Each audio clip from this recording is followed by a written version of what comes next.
जो drug peddler है, कुछ जानकारी देश और आपके सामने रखने का काम किया, जो कि एक गाने का फाइनेंस हेड था। ये जानकारी लोगों के सामने रखी। कल से कहा जा रहा है कि मैं किसी के बीवी को इन्वॉल्व कर रहा हूं। कुछ लोग ये शोर मचा रहे हैं कि महिलाओं तक ये पहुंच रहे हैं। पिछले लगभग 26 दिन में 2 महिलाओं के अलावा मैंने किसी की माँ, बहन, बहू, बेटी या किसी भी महिला को लेके कोई भी आरोप या उनका उल्लेख नहीं किया। दोनों महिलाओं का उल्लेख इसलिए आया कि उनसे चीज़ें जुड़ी हुई हैं, इसलिए उनका उल्लेख आया है। लेकिन जो लोग महिलाओं को लेके सवाल खड़ा कर रहे हैं, हम उनसे पूछना चाहते हैं कि क्या दूसरों की माँ बहनें ये महिलाएं नहीं हैं? कल किरीट सोमैया ने अपने प्रेस कॉन्फ्रेंस में अजीत दादा की माँ का उल्लेख किया, उनकी बहनों का उल्लेख किया। इससे पहले संजय राउत जी की बीवी को ईडी के कार्यालय तक पहुंचाने का काम किया गया। खड़से साहब की पत्नी को ईडी के कार्यालय तक पहुंचाने का काम किया गया। किरीट सोमैया महाराष्ट्र के सम्माननीय मुख्यमंत्री की पत्नी को बार बार उनका नाम लेकर आरोप करते रहे। क्या इनकी घर की महिलाएं महिलाएं हैं और बाकी महिलाएं महिलाएं नहीं? हमें लगता है कि अस्तर जो बीजेपी गिरा रही है, हमने कोई अस्तर नहीं गिराया। ये सीधे लोगों को समझना होगा। कल मैंने जो भी आरोप लगाए, कोई आरोप हमने हवा में किसी पे नहीं लगाया। ड्रग पेडलर गाने का ये फाइनेंस हेड है, ये सवाल हमने खड़े किए थे। और कल देवेंद्र जी ने, जो महाराष्ट्र के विपक्ष के नेता है, उन्होंने कुछ मुझ पर आरोप लगाए और उन्होंने एक बात कही कि मैं आरोप लगाने के बाद कभी माफ़ी नहीं मांगता। उन्होंने कहा कि नवाब मलिक के दामाद के घर से गांजा बरामद हुआ। देवेंद्र जी, आपका निकटतम वानखेड़े है, पंचनामा मंगा लीजिए। नवाब मलिक के दामाद के घर से कोई भी आपत्तिजनक वस्तु बरामद नहीं हुई, उसका पंचनामा है और मैं मीडिया के साथियों को पंचनामा साझा कर दूंगा। लेकिन वानखेड़े के कहने से 14 जनवरी के दिन जब मेरे दामाद के घर पे छापामारी कथित कही गई, तब मीडिया बड़े जोर और शोर से रिपोर्टिंग कर रहा था कि नवाब मलिक के दामाद के घर पे छापेमारी है और बड़े पैमाने पे ड्रग मिला।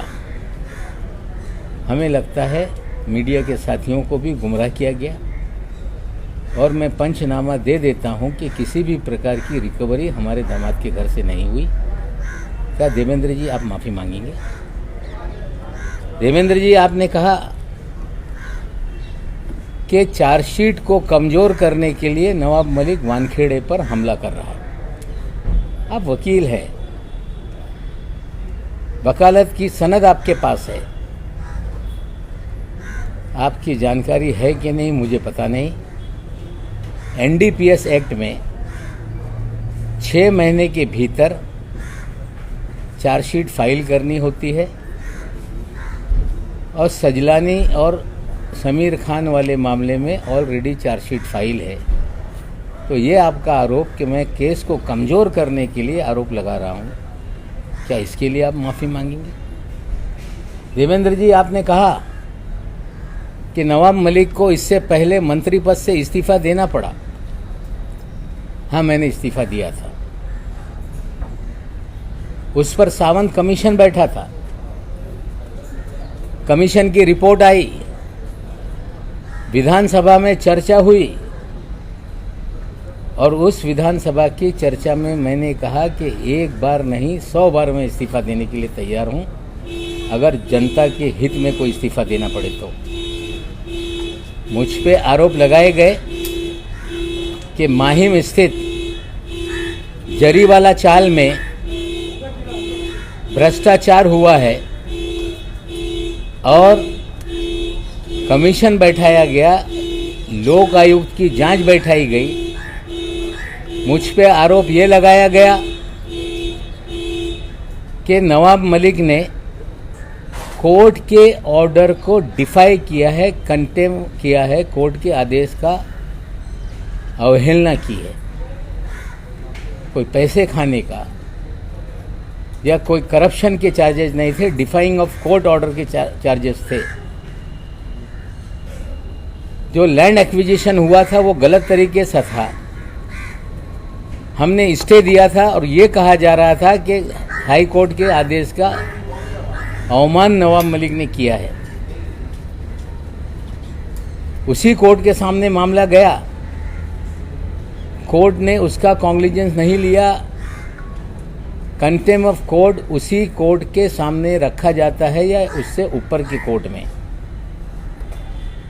किसी कमीशन को, लोक आयुक्त को यह अधिकार नहीं कि कंटेम्प्ट पर वो किसी पे आरोप मढ़े।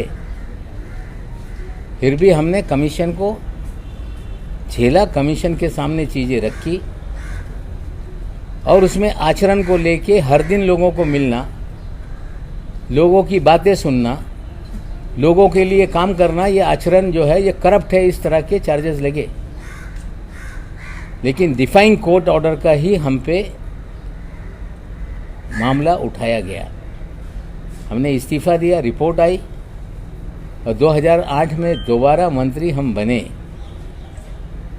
लेकिन जो जरीवाला चाल में 12 वर्सेस 250 लोगों की लड़ाई थी, वो लड़ाई सुप्रीम कोर्ट में गई और सुप्रीम कोर्ट ने कहा कि नवाब मलिक ने या उस समय के मंत्री ने जो आदेश दिए थे वो सही है, उस आदेश का पालन हो, ये सुप्रीम कोर्ट ने कहा है।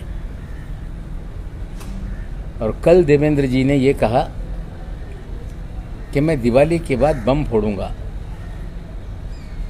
आपको इंतजार करने की जरूरत नहीं है। कहा गया कि नवाब मलिक के अंडरवर्ल्ड कनेक्शन है। 62 साल का जीवन इसी मुंबई शहर में बीता।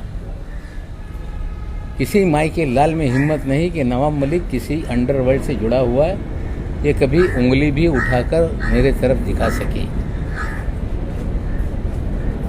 ये कहना कि जिनके अपने घर शीशे के हों औरों पे पत्थर नहीं मारते, मेरे पास कोई शीशे का घर नहीं, ना मेरे पास कोई शीश महल है। लेकिन देवेंद्र जी से सीधा मेरा सवाल है, क्या आप 5 साल तक राज्य के मुखिया थे, गृह विभाग आपके पास था और शायद पूरा महाराष्ट्र जानता है, सबसे मुखर कोई देवेंद्र जी के कामकाज पे या पिछली सरकार पे सवाल उठाता था, उसका नाम नवाब मलिक है। और देवेंद्र जी, आप शायद भूल गए कि जिस दिन आपका 1 साल का कार्यकाल पूरा हुआ था, उसी दिन एक प्रेस में मैंने कहा था कि नकली देवेंद्र कौन घूम रहा है शहर में। आपको चेताया था मैंने। आपका भाई इस शहर में होटलों में क्या कर रहा था उसकी जानकारी हमने दी थी। आप जब चेंबूर वाले के घर पे जाते थे, हमने आपको चेताया था एक बार कि यहाँ मत जाइए। हमने कभी व्यक्तिगत वेंडेटा की राजनीति नहीं की। अगर उस समय उस होटल के फुटेज अगर मैं जारी कर देता तो शायद लोग मुंह दिखाने लायक नहीं रहते।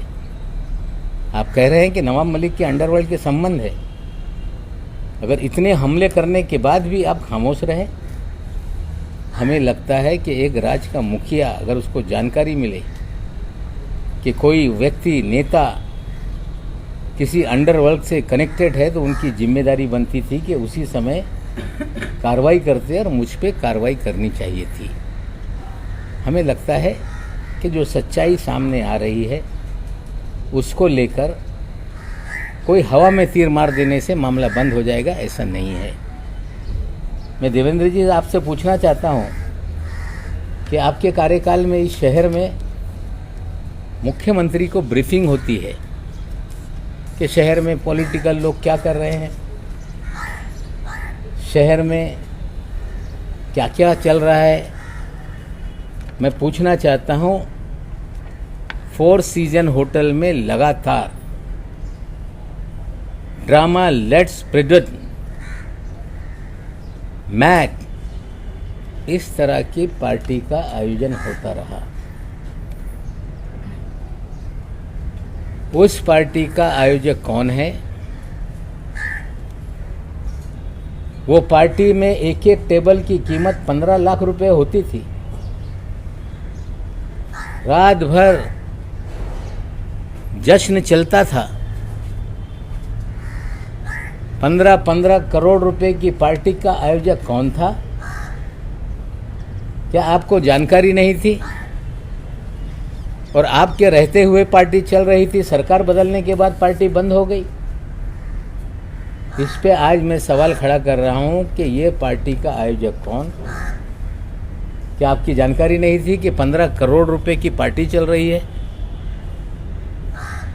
क्या आपका पुलिस या तंत्र ये पूरी तरह से कमज़ोर था? ये सारे सवालों का जवाब आपको देना पड़ेगा। और ये कहना कि वानखेड़े पर दबाव मैं इसलिए बना रहा हूं कि दामाद का केस हल्का हो जाए, 8.5 महीने तक उस मामले पे कभी मैंने कोई भी वक्तव्य नहीं किया। लगातार आप लोग बोलते रहे कि इनका दामाद ड्रग के केस में बंद है, लेकिन कोर्ट ने जमानत दी। पिछले महीने की 13 तारीख को वो ऑर्डर सामने आई, उसे फंसाया गया, ये साफ है। न्यायालय में लड़ाई चल रही है, वो अपनी लड़ाई लड़ेंगे। लेकिन जो जानकारी मुझे है कि वानखेड़े जब से इस डिपार्टमेंट में आया, उसने अपनी एक प्राइवेट आर्मी खड़ा की। उस प्राइवेट आर्मी में किरण गोसावी, मनीष भानुशाली, फ्रेक्चर पटेल, आदिल उस्मानी, सैम डिसूजा, हीलू पठान, ये सारे लोग आपके प्राइवेट आर्मी के प्लेयर हैं। और प्राइवेट आर्मी इस शहर में धड़ल्ले से ड्रग का कारोबार भी करती है। छोटे छोटे मामले उजागर होते हैं, लोगों को फंसाया जाता है, और धड़ल्ले से बड़े मामले इस शहर में चल रहे हैं। और मैंने लगातार कहा कि वानखेड़े के जरिए हजारों करोड़ रुपए की उगाही हुई है।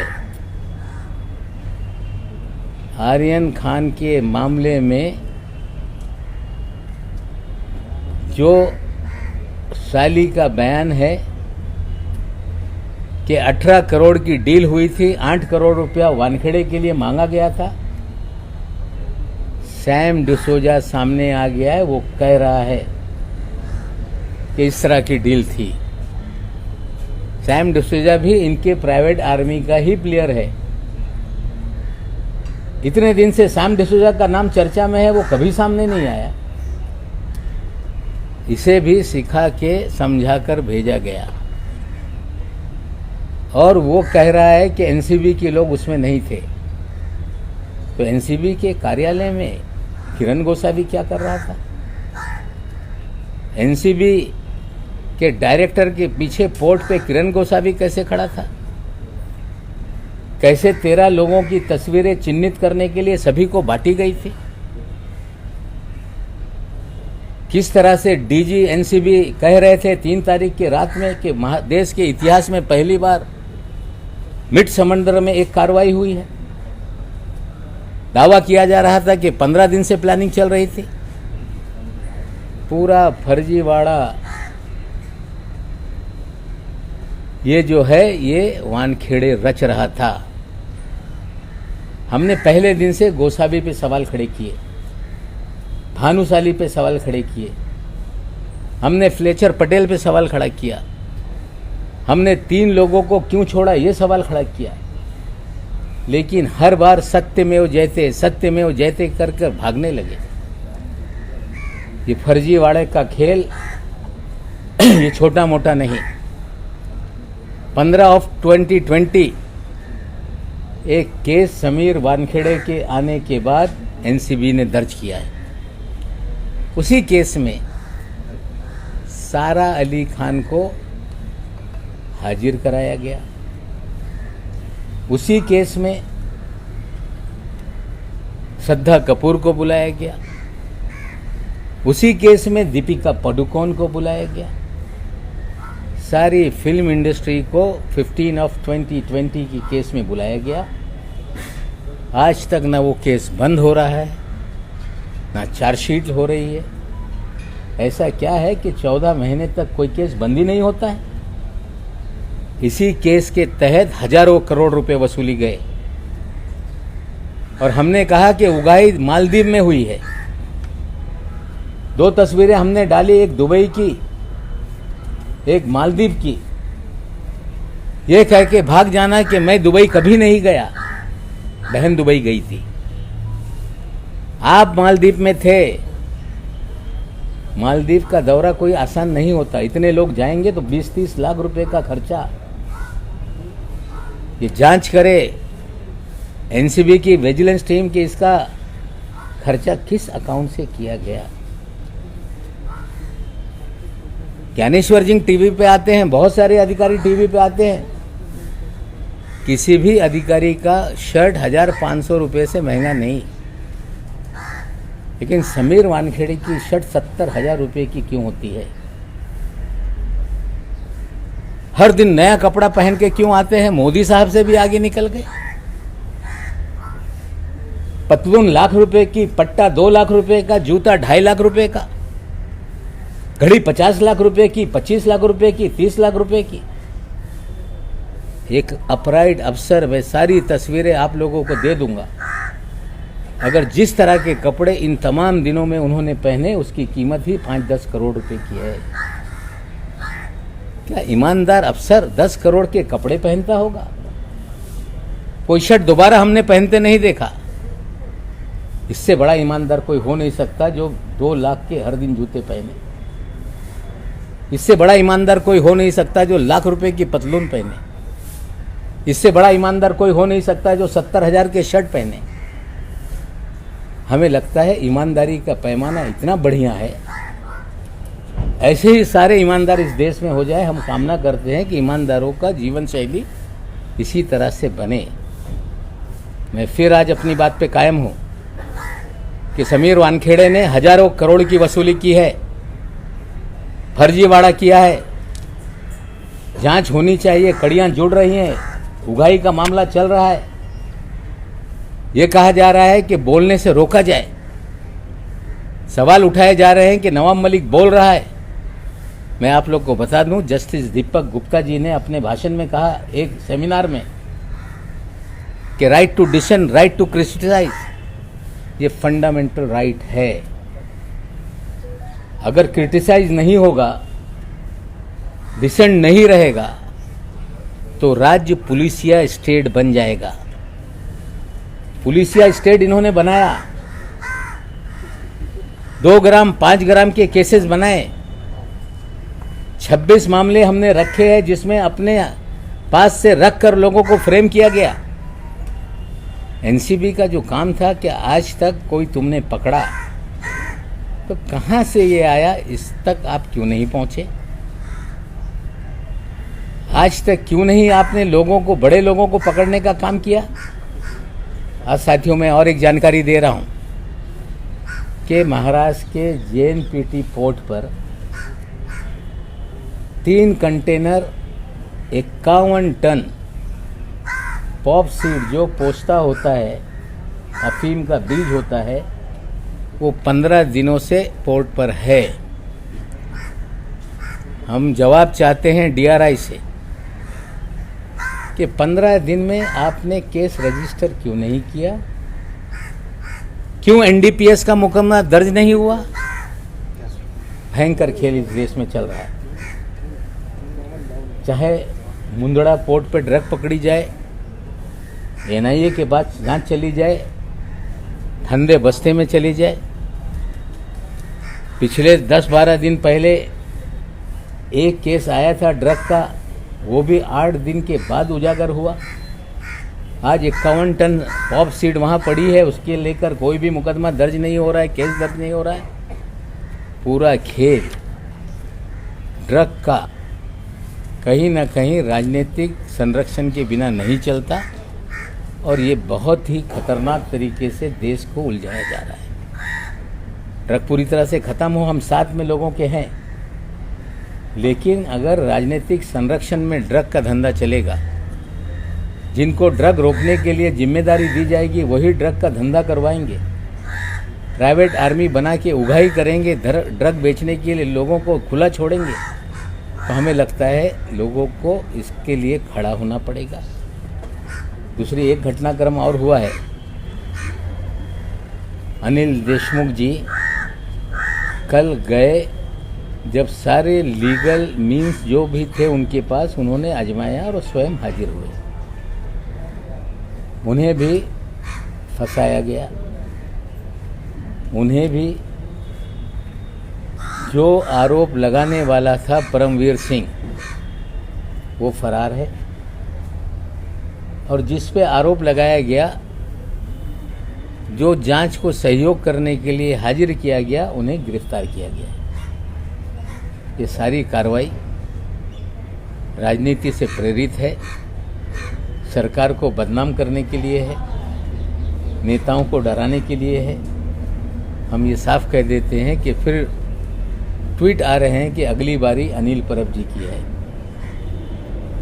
ये नेताओं को डराना और सत्ता के दुरुपयोग का काम बंद हो। ठीक है, अनिल देशमुख जी को आपने गिरफ्तार किया है, कानून अपना काम करेगा। फर्जीवाड़े से लोगों को फंसाओगे, आज नहीं कल चीज़ें सामने आएंगी। लेकिन परमवीर सिंह कहाँ है, इसकी जवाबदेही ये केंद्र सरकार की है। महाराष्ट्र से वो पंजाब चले गए, चंडीगढ़ चले गए, उसके बाद लौटे नहीं। कहा यह भी जा रहा है कि वे विदेश में, तो भागने के 3 ही रास्ते हैं। लुकआउट नोटिस के बावजूद कोई व्यक्ति देश छोड़ के या तो हवाई जहाज से जा सकता है या रोड के रास्ते उत्तराखंड, उत्तर प्रदेश, बिहार से नेपाल वाया अगर वो गए हैं, तो तीनों जगहों पे भारतीय जनता पार्टी की सरकारें हैं। क्या अन्य लोगों की तरह भी परमवीर सिंह को भगाया गया, उनके जरिए झूठे आरोप लगा के सरकार को बदनाम करने का काम किया गया? इसका भी जवाब लोगों को, बीजेपी को देना होगा। मैं आज फिर एक आपको व्हाट्सएप चैट आपको बता रहा हूं कि मैंने जब लेडी डॉन का उल्लेख किया तो कहा गया कि हमारा भाई एक ईमानदार अफसर है, हम उसके कामकाज में ध्यान नहीं देते। मैं आपको एक व्हाट्सएप चैट अभी शेयर करता हूं, जिसमें एडवोकेट जैस्मिन वानखेड़े, एक जो ड्रग के मामले में कोई गिरफ्तारी हुई होगी, उस केस से रिलेटेड वो व्यक्ति जैस्मिन वानखेड़े को मैडम एड्रेस भेजो करके कह रहा है। जैस्मिन वानखेड़े अपना विजिटिंग कार्ड, लोकल लोकेशन उसको शेयर कर रही हैं। दूसरा स्क्रीनशॉट में वो उससे बात कर रही हैं कि क्या चल रहा है, पिटाई हो रही होगी। अगर एक अपराइट अफसर, उसकी बहन वकील है, तो किस तरह से जिन्हें एक्यूज बनाया जाता है उससे संवाद करती है। मैं फिर कह रहा हूं कि प्राइवेट आर्मी का खेल था। उगाही के धंधे में ये सारे प्राइवेट आर्मी के लोग थे और लेडी डॉन भी इस धंधे में शामिल थी। मैं आज फिर कह रहा हूं, निश्चित रूप से महाराष्ट्र मुंबई की पुलिस जांच कर रही है। वानखेड़े भाग रहे हैं कि मुकदमा मामला सीबीआई को दे दो, एनआई को दे दो। वानखेड़े भाग रहे हैं कि नवाब मलिक को बोलने पे रोक लगाई जाए। वानखेड़े पीआईएल फाइल करा रहे हैं सुप्रीम कोर्ट में कि नवाब मलिक को रोका जाए, जांच मुंबई पुलिस से हटाई जाए। सत्यमेव जैसे कहने वालों को चाहिए कि सांच को आँच क्या, जांच होने दीजिए। महाराष्ट्र पुलिस ने कहा है कि इन्हें गिरफ्तार करना होगा तो 72 घंटे की नोटिस दी जाएगी। वसूली गैंग का पर्दाफाश हो रहा है और जिस दिन वानखेड़े पे कार्रवाई होगी हमें लगता है कि लोग खुलकर सामने आ जाएंगे। मैं अपील करता हूं जिन लोगों के साथ उगाही हुई है वो खुलकर आएँ, बताएं। अगर डर में जियोगे तो ये पुलिसिया राज देश के लोकतंत्र को ख़त्म कर देगा। मैं आपके माध्यम से अपील करता हूँ। सर, तुम्ही 51 टन माल पडून असल्याचं जेएनपीटीवर म्हटलेलं आहे, त्या संदर्भात कोणती कंपनी आहे, कुठून माल आला याबाबत? नाही, याच्या सगळ्या कागदपत्र माझ्याकडे थोड्या वेळेत येणार आहे। मी आपल्याला व्हॉट्सअपवर सगळं शेअर करतो। सर, आपने बहुत सारी चीज़ें कही, एक एक चीज़ों को सिलसिलेवार तरीके से। पहला तो आपने केस नंबर 15-20 का कहा, इसमें अभिनेत्रियों को बुलाया गया, किस आधार पे कह रहे सर, उसमें क्या क्या हुआ, अगर थोड़ा और विस्तार से बता पाए आप? देखिए, ऐसा है, कोई भी मामला आपने दर्ज किया है केस, तो उसका इन्वेस्टिगेशन 13-14 महीने तक क्यों नहीं कंप्लीट हो रहा है? उसी केस में आपने फिल्म जगत के लोगों को बुलाया, ये कह के कि व्हाट्सएप चैट में मिला है, और आज तक उस केस में कोई भी गिरफ्तारी नहीं हुई है। उसी केस की आड़ में उगाही का धंधा है। क्लोजर या तो कर देते या चार्जशीट लगा देते, लेकिन 14 महीने तक एक मामला खुला हुआ है जिसमें फिल्म वालों को लगातार सम्मन किया जाता है, उगाही की जाती है। इससे बड़ा उदाहरण नहीं हो सकता। सर, आर्थिक की बात की हज़ारों करोड़ में उगाही, उसके लिए कुछ सबूत मिल पाए आपको? क्योंकि देखिए, ऐसा है कि अभी तो 18 करोड़ की डील वाला मामला खुल रहा है। 8 करोड़ रुपया वानखेड़े के लिए मांगा गया था, ये बात सामने आ रही है। अगर डील हो रही थी आर्यन को लेके 18 करोड़ की, तो सारे अभिनेता अभिनेत्रियों से डील हुई है। डर के मारे कोई नहीं बोल रहा है। मालदीव में भी उगाही हुई, घर के लोग भी उगाही के धंधे में थे, प्राइवेट आर्मी के सारे लोग उगाही के धंधे में थे। हमें लगता है अभी एक उगाही का मामला जो खुला है, पुलिस उसकी जांच कर रही है, कड़ियाँ खुलेंगी। जो सैम डिसूजा आया था वो भी उनका आदमी था, उसमें एक घूले का उसने नाम लिया है जो बैंकर है, एक और कोई सुनील पाटिल का नाम सामने आया है। मेरी जानकारी है कोई वाघमारे नाम का भी व्यक्ति उसमें है। हमें लगता है कड़ियों से कड़ियाँ जुड़ेंगी तो 18 करोड़ की उगाही का मामला इस्टेब्लिश हो रहा है। मुंबई पुलिस अभी चीज़ों को देख रही है। जब पूरी तरह से चीज़ें हो जाएगी, हम किसी को फर्जी तरीके से फंसाते नहीं। मुंबई पुलिस चीज़ों को देख रही है। जब पूरा मामला इस्टेब्लिश हो जाएगा तो निश्चित रूप से पुलिस कार्रवाई करेगी। सर, साल 2020 में जो बॉलीवुड वालों से पूछताछ हुई थी, वो 2 अलग अलग केसेस में हुई थी। FIR नंबर 15 ऑफ 2020 और 16 ऑफ 2020। एक केस दिल्ली की टीम देख रही थी और एक केस मुंबई की टीम देख रही थी। तो क्या दिल्ली की टीम ने भी जिन लोगों को बुलाया था कि दीपिका पादुकोण उसमें थी, क्या उनसे भी उगाही हुई है? दिल्ली टीम की इंक्वायरी वाले केस की भी डिपार्टमेंट एक है, दिल्ली का हो मुंबई का हो मुझे पता नहीं। NCB है, और एक VV सिंह नाम का कैरेक्टर सबसे महान है इस NCB में। मैं आज जिम्मेदारी से कह रहा हूं कि जब मेरे दामाद को बुलाया गया तो VV सिंह ने कहा कि I want to buy Land Cruiser. अगर मेरे दामाद से लैंड क्रूज़र की बात करते हैं तो क्या खेल चल रहा था, खुलेगा। और मैं सारी चीज़ों को, ये जो गलत चीज़ें हो रही हैं उसके एक एक सबूत हम रखेंगे। अभी तो उगाही का धंधा हो रहा था, ये इस्टेब्लिश हो रहा है। पुलिस की जांच जैसे जैसे आगे बढ़ेगी, हमें लगता है एक बार वानखेड़े गिरफ्त में आ गया तो लोग खुलकर सामने आएंगे। और VV सिंह जिसे इसके पहले करप्ट है करके साइड में रखा गया था, वानखेड़े ने फिर इस खेल में उतारा है। कहीं ना कहीं पूरा रचा रचाया उगाही का धंधा है, जो ये सारी कड़ियाँ जुड़ रही हैं केपी गोसावी, साली, सैम डिसूजा, और सबसे बड़ा उसके अंदर जो गवाह होगा, जिस गाड़ी का जिक्र किया गया है, ये सारे खेल के बाहर का वो आदमी है। वो ड्राइवर इस गाड़ी में सुन रहा होगा, लोकेशन को कंफर्म कर सकता है। हमें लगता है पुलिस अपना काम करे, और पूरी तरह से इस्टेब्लिश हुआ है कि उगाही का 18 करोड़ की डील हुई, 50 लाख एडवांस उठाया गया और 8 करोड़ की हिस्सेदारी वानखेड़े की थी। सर आपने करोड़ों रुपए और सर लाखों रुपए के कपड़े पहनते,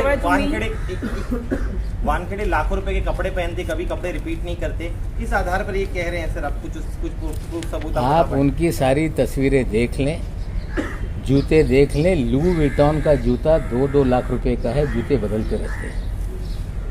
बर्बरी के शर्ट आप देखेंगे जो 50,000 से ऊपर शुरू होता है। टी शर्ट आप देखेंगे जिसकी कीमत 30,000 से शुरू होती है। पारते पाते नाम की कोई घड़ी है, मुझे पता नहीं, घड़ियाँ रोज बदलती है, जो 20 लाख से उसकी बिगिनिंग है और 1 करोड़ तक की घड़ी आती है। ईमानदार अफसर का ये पहरावा, ईमानदार अफसर का ये रहन सहन, हम कामना करते हैं कि इतना जो रहन सहन है ईमानदार अफसर का, ये पूरे देश के ईमानदार लोगों का हो जाए, हम कामना करते हैं।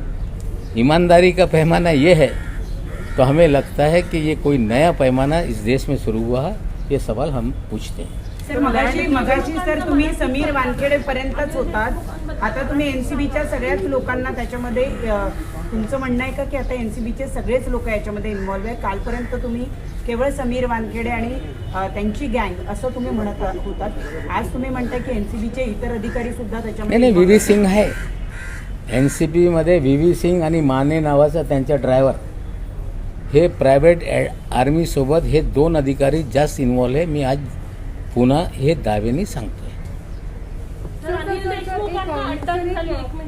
अनिल देशमुख साहेब ज्यांच्यावर पॉलिटिकल मोटिवेशननी परमवीर सिंग ज्यांनी वाजेंना रिइन्स्टेट केला होता, त्यांच्या माध्यमातून या शहरामध्ये दहशत निर्माण करून खंडणी गोळा करत होते। हे गोष्ट समोर आल्यानंतर अनिल देशमुख साहेबांनी आणि माननीय मुख्यमंत्रींनी परमवीर सिंग यांना त्या पदातून होमगार्डकडे ट्रान्सफर केल्यानंतर परमवीर सिंगनी 100 कोटीचा टार्गेट देण्यात आला होता असा आरोप केला। तदनंतर केस सीबीआयकडे गेले, सीबीआयने याचा तपास सुरू केला आणि एक राजकीय कट कारस्थान करून या सरकारला बदनाम करण्यासाठी त्यांच्यावर कारवाई सुरू झाली। ते न्यायालयामध्ये दाद मागत होते, वारंवार ईडीच्या संमन आल्यानंतर त्यांना उत्तर देत होते की मी कोर्टाकडे दाद मागितलेली आहे, त्यानंतर मी तुमच्याकडे येणार आहे। ते स्वतः काल गेले। 4.5 कोटी रुपये त्यांनी वाजेंनी जे सांगितलं आहे त्याच्या आधारावर त्यांच्यावर आरोप निश्चित करण्यात आले, पण ज्यांनी हा आरोप लावला तोच फरारी आहे, तोच समोर येत नाही। बातमी येत आहे की ते बेल्जियममध्ये कुठेतरी आहे। लुकआउट नोटीस असताना ते बाहेर पडून कसे गेले? त्यांना सेफ पॅसेज देण्यात आला काय? 3च मार्ग त्यांना होऊ शकते, एक तरी समुद्र मार्गाने ते गेले असतील, मग ते पण केंद्र सरकारच्या अंतर्गत आहे। हवाई मार्गाने गेले असतील ते पण केंद्र सरकारच्या अंतर्गत आहे, किंवा रोड मार्गाने नेपाळच्या माध्यमातून ते पडून गेले असा सांगण्यात येत आहे। ते मार्ग बिहार असतील, यूपी असतील, उत्तराखंड असतील, तिन्ही ठिकाणी भाजपचं सरकार आहे। याच्या उत्तर ते कसे पडून गेले हे जबाबदारी भारतीय जनता पक्षाची आहे। राजकीय सूडबुद्धीने लोकांवर बोगस केसेस निर्माण करताय, लोकांवर दडपण करणे, दबाव निर्माण करणे, जे बंगालमध्ये उद्योग होता तोच उद्योग महाराष्ट्रामध्ये आहे. देवेंद्रजी सांगताय की अर्धा मंत्रिमंडळ हे तुरुंगात जाणार आहे. केंद्रीय यंत्रणा तो CBI असेल, इन्कम टॅक्स असेल, ED असेल, NCB असेल, याचा वापर करून या राज्याला, राज्य सरकारला, महाराष्ट्राच्या नेत्यांना बदनाम करण्याच्या कट कारस्थान आहे. यांना कळलं पाहिजे. आमच्या नेत्यांना पण तुम्ही नोटीस पाठवला होता.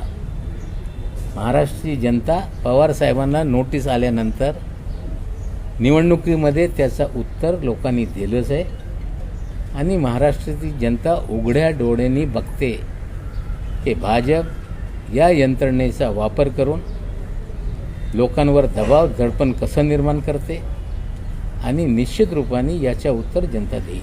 सर, इनकम टैक्स की जो ऑफिसर है सर, इनकम टैक्स की जो बात की आपने सर, इस डिपार्टमेंट का उन्होंने आज अजीत पवार की 1000 करोड़ रुपए की प्रॉपर्टी जो है वो प्रोविजनली अटैच की है.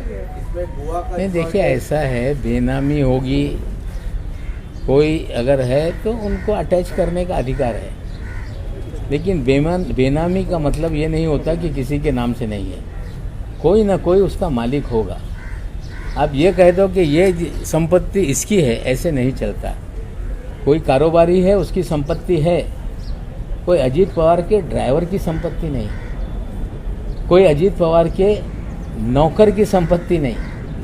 किसी और की संपत्ति आप अटैच करके उस पर ये अजीत पवार की बेनामी संपत्ति है, ये आरोप लगाना उचित नहीं. ये ऐसा नहीं कि भारतीय जनता पार्टी के मंत्रियों के ड्राइवर के नाम पे कोई संपत्ति निकल आई, या ऐसा नहीं कि कोई बीजेपी के केंद्रीय मंत्री के किचन के कुक के नाम पे संपत्ति निकल आई. हमें लगता है ये बदनाम करने का खेल है और कोई भी एजेंसी कार्रवाई करती है और उसे हर व्यक्ति को न्यायालय में अपनी लड़ाई लड़नी पड़ती है. भुजबल साहब को लेके भी इसी तरह से हुआ. महाराष्ट्र सदन को लेके आरोप लगाए गए और कोर्ट ने कह दिया कि इसमें कोई भी तरह का करप्शन नहीं हुआ. हमें लगता है डराने का, बदनाम करने का खेल है. हम लोग इस खेल से डरने वाले नहीं हैं. आपके एलिगेशंस के बाद 24 घंटों में अनिल देशमुख को अरेस्ट किया गया. अब अजित पवार की जो बेनामी प्रॉपर्टीज कही जा रही हैं उस पे अटैचमेंट की बात हो रही है. क्या आपको ये पॉलिटिकल वेंडेटा लगता है? देखिए, मेरे आरोप के बाद नहीं है ये सारी कार्रवाई पहले से चल रही है और पहले दिन से हम अपनी बात पे कायम हैं कि जो खेल बंगाल में शुरू हुआ था वही खेल महाराष्ट्र में है. महाराष्ट्र की सरकार नेताओं को बदनाम करने का. चुनाव से पहले भी ये खेल था. कुछ लोगों पे दबाव बनाया गया, वो पार्टी छोड़कर भारतीय जनता पार्टी में गए. कह रहे हैं कि हमें अब चैन की नींद आती है. और कुछ लोगों पे दबाव बनाया गया, उन्हें मंत्री भी बनाया गया.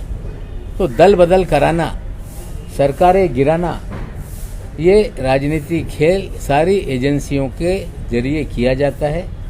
लेकिन महाराष्ट्र की सरकार इस सारे खेल से ये डरने वाली नहीं, ना कोई नेता डरेगा. अन्याय हो रहा है, उसके खिलाफ हम लड़ेंगे. सर, आपके पुराने आरोपों पर मुंबई पुलिस की SIT हो या फिर केंद्र की SCT हो, वो जांच कर रही है एक्सटॉर्शन के मामले में. लेकिन आज 15-20 का जो आपने मामला उठाया वो बड़ा आरोप है. क्या उसको लेकर भी अलग से जांच करवाई जाएगी मुंबई पुलिस, या फिर आप मुख्यमंत्री से बात करेंगे? नहीं, देखिए ऐसा, से जुड़ा हुआ है पूरा मामला. देखिए ऐसा है कि जो भी कंप्लेंट हुई है उसको लेके लोग जांच कर रहे हैं. अब प्रभाकर का बयान सामने आया, सैम डिसोजा का बयान सामने आया, गोसावी गिरफ्त में है. और भी नाम, चाहे वो सुनील पाटिल का हो, वाघमारे का हो, सभी नाम धीरे धीरे सामने आ रहे हैं. पुलिस जांच करेगी. जांच करने का मतलब किसी को फंसाना नहीं है. और ये जब बात सामने आ रही है कि 18 करोड़ की डील हुई थी, वो इस्टेब्लिश हो रहा है. जब सारे तार जुड़ जाएंगे तो निश्चित रूप से पुलिस कार्रवाई करेगी. NCBला तुम्ही 2 पत्र लिहिली, त्यानंतर तुम्हाला काही उत्तर आतापर्यंत आलंय का? न्यायालयातून तुमची पुढची दिशा काय? हे बघा, असं आहे, NCBला मी पत्र लिहिलं आहे की याला निनावी पत्र म्हणून दुर्लक्षित करू नका. याच्यात गंभीर विषय समोर आलेले आहे. एका पंचाने सांगितलेलं आहे की नायजेरियन नागरिक यांना बोगस केसमध्ये फसवण्यात आला. ब्लँक पेपरवर सह्या घेण्यात आली. आमचा पुन्हा आग्रह आहे DG NCBला की जे पत्र मी पाठवलेलं आहे त्याची सखोल चौकशी केलीच पाहिजे. निश्चित रूपाने जर ते स्वतः काही करत नसतील तर पुढे पावलं लोक टाकतील. सर आपके खिलाफ आपने जो एचसी कमीशन होटल की बात की, फोर सीजन होटल की, कि वहाँ पर पार्टी चल रही थी, 15 लाख रुपए में टेबल बुक होते थे, पार्टी करना तो कोई गलत नहीं है. आप कहना क्या चाहते हैं? यानी देखिए 15 लाख का टेबल, क्या आप थोड़ा स्पष्ट कर सकते हैं? नहीं 15 लाख का टेबल हमने तो कभी जीवन में सुना नहीं. वो पार्टियां लगातार चलती रही और भी डिटेल उस पार्टी के बारे में हम देंगे. कभी कोई इस शहर में 15 लाख रुपए का कोई टेबल बुक होते हुए पार्टी मैंने नहीं सुनी थी. कहीं ना कहीं इन पार्टियों में ड्रग का खेल चल रहा था. थँक्यू. आणि त्या व्हिडिओ संदर्भात सीसीटीव्ही देखील तुमच्याकडे तुम्ही बोलला होता, तर ते तुम्ही समोर आणणार आहात का? जर अशा पद्धतीने एवढ्या मोठ्या प्रमाणात दिवसाला 15 कोटींपेक्षा जास्त जर व्यवहार होत असतील त्यावेळेसचे नाही बघा असं आहे, एक CCTV जेव्हा हॉटेलमध्ये काही लोक बसून काही उद्योग करत होते, मी जेव्हा देवेंद्रजीचा 1 वर्ष पूर्ण झाला होता त्यावेळी मी प्रश्न उपस्थित केला होता, हा तोत्या फडणवीस कोण आहे. आम्ही त्यांना सावध केला होता की हे योग्य नाही. त्या काळातले CCTV पण माझ्याकडे होते, मी तेव्हा रिलीज केलेलं नाही आणि मी पुन्हा ते CCTV रिलीज करणार नाही. समझदार को इशारा काफ़ी है. सर आपके खिलाफ सर एचसी कमीशन में वो गए हैं, क्या आप भी लीगल कोई जानकारी ले रहे हैं? देखिए SC कमीशन में वो गए कि मेरा सर्टिफिकेट वैध है. अरुण हलदर जी पहले दिन बोल रहे थे कि उन्होंने धर्म परिवर्तन नहीं किया, दूसरे दिन उनके घर पे चले गए. हमने कहा कि उनका ये अधिकार नहीं है.